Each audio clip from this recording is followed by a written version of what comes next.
Nous avons eu naturellement la capacité de nous intéresser à cette production de solutions hydroalcooliques. Le premier client, c'était d'abord la société elle-même et son personnel. Puis nous sommes très tôt tournés vers les municipalités pour préparer des élections municipales.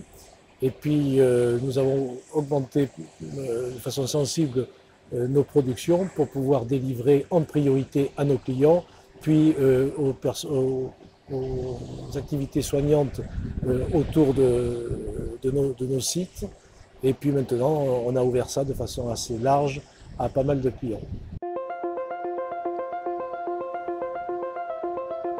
Cette activité-là est venue remplacer d'autres activités qui étaient en baisse et ça nous a permis, d'un point de vue quantitatif, de garder le même personnel et à peu près la même activité. C'est très gratifiant pour le personnel de se lancer dans un nouveau challenge au moment où l'activité est assez dépressive.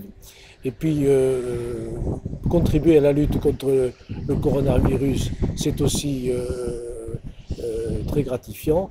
Donc le personnel a tout de suite totalement adhéré et j'avoue que c'est très satisfaisant de voir qu'on apporte notre contribution.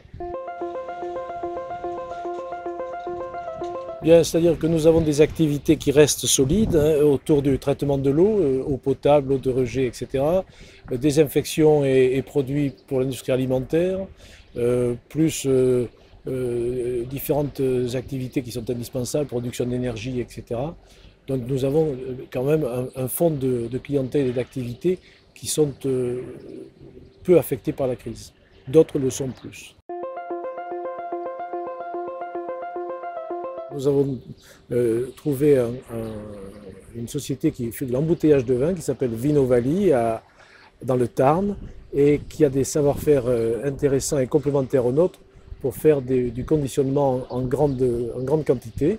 Et cette société, nous avons passé un accord pour conditionner en bibes de 5 litres nos solutions et ils ont permis de dégoulotter comme ça notre offre en petit conditionnement.